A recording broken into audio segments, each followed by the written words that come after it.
Okay, there's our boat in the distance, and we just came to shore in this, but we are out in the countryside. This is the town of Ston.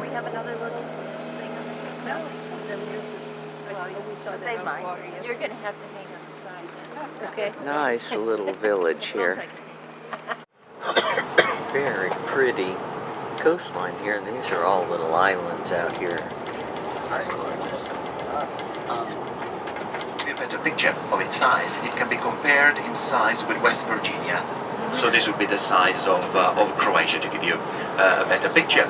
And although it is a small country, it can be, well, we can say divided into three distinct areas. So the area where the capital is, and from the capital, from Zagreb, traveling northeast, one would reach the flatlands. Actually, we were just at the beginning of that area the night when we were driving to Kesele, to that village estate.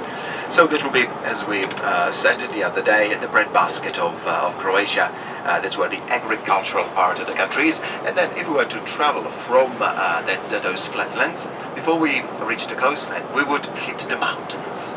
So we have the Dinaric Alps, which, as I said, separate the continental part of the country from the coastline. And then those mountains, they literally plunge into the Adriatic Sea, and they emerge offshore as more than 1,000 islands. So as we said, 1,244 islands. And this is what Croatia has got, going from the south, from Dubrovnik, all the way up to the Istrian Peninsula. So Istria is the name of that heart-shaped, triangular-shaped peninsula, which is located at the northern end of the Adriatic Sea. Actually is just in front of the lagoon of Venice. Here, those are the fortifications of the small town of Ston, S-T-O-N. The city-state of Dubrovnik purchased Ston and Pelješac Peninsula in the 14th century for a couple of reasons. They had extensive vineyards in this area, so wine was produced. In the central part of the peninsula, there is a fertile valley, so they could grow wheat, they could grow corn, and all other produce. But Ston is known for its salt pans.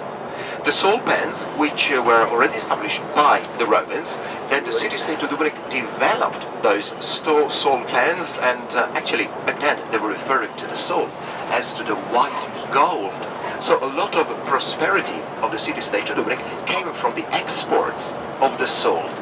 So the salt pans, they are still active nowadays. They're still active nowadays. They produce some 500,000 tons of salt per year, and they've got let's say, sort of shallow basins where they let the seawater come in, and they just use the sun, the energy of the sun, to evaporate the water, and consequently they can harvest the soil. So all of the sea and Ston is well known for oysters as well. So mussels and oysters are grown in the Bay of Ston. For the oysters to be grown. Now we'll pass across this bridge. You will see the rest of the bay to your right hand side, and as well some more oyster beds and mussel beds as well on the other side. Here we are. Just a few.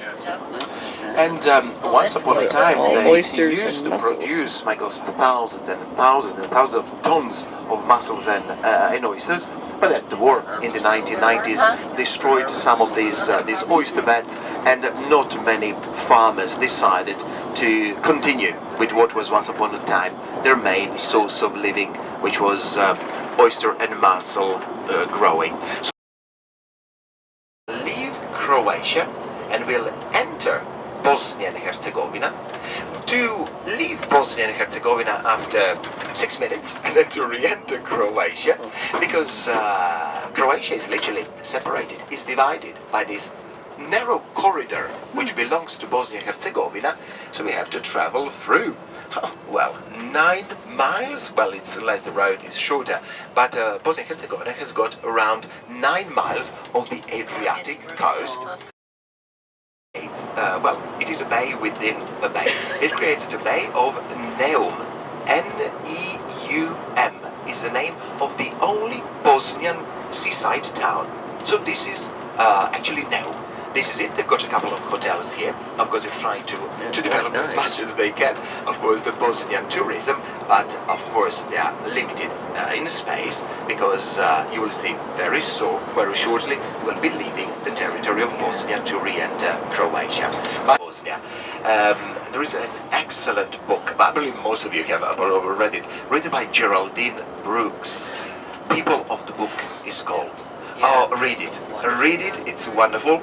It really tells you, it's kind of a history fiction, a little bit of both, but really gives you an idea of the situation in this part of the world in the 1990s. The yellow one. It says split, and underneath somebody's erased something. Then blotch erased, simply because Bosnia and Herzegovina is where Serbs, Croatians and Muslims live. This part of Bosnia and Herzegovina will be the Croatian part. But in Bosnia and Herzegovina, they've got two alphabets, the Latin and the Cyrillic alphabet. So officially, they should have the names of all towns and places, names of institutions, names of companies, written both in the Latin and in Cyrillic. And of course, the people that live here, they look like this yellow sign right here in front of us.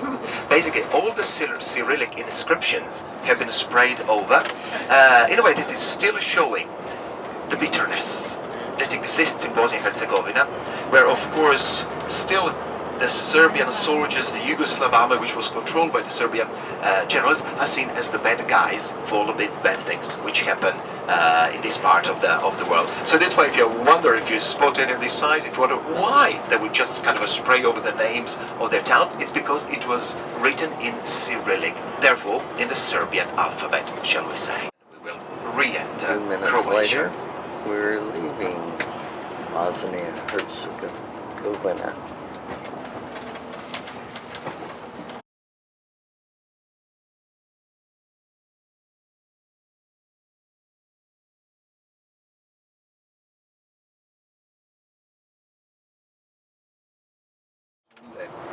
Wow, what a gorgeous area. This is all the wine growing area.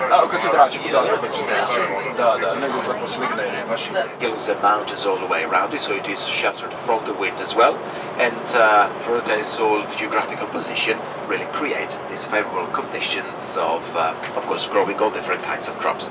Like here, for example, you can see these guys, they are selling dried figs, they are selling chili peppers, and lemons, oranges, and mandarins. So here we're entering Bosnia-Herzegovina again. This is a much more primitive border crossing. Took a lot longer too. We can do our driver can just stop for a couple of minutes. So if you wish, you'll be able to hop off the bus to take a picture right next to the river. During the Ottoman, before the Ottoman rule, so in 1383, and of course when the Ottomans took over, they completely changed the appearance because actually they started building so many buildings which are important for this, shall we say, the Ottomans, like the medrese. Take a picture too because it's very, very oriental. So here we are, just a short Kodak stop, shall we say, and then we will continue. Here we go. Some purses and scarves and stuff for sale. And there's the fort up on top. Very rough cobblestone roadway. There were pomegranate juice and tomatoes and oranges and figs and bags of mandarin oranges. This is Mostar.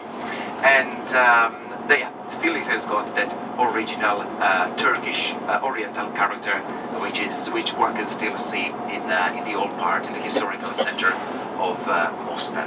So Mostar. Here we are in the old town of Mostar, heading for the bridge, the rebuilt bridge. Whoops. This is a modern bridge. If we can see, this is the Neretva River. And look at the bridge. It's right there. There's the to the right bridge. hand side. A lot of people on it. It's quite a nice spot, isn't it? This one, just gorgeous. Really gives you an idea. That oriental touch. You hop on the bus. What would be a good thing to do? Considering Evidence of bullet holes from the war 25 years ago. Nice little stream though.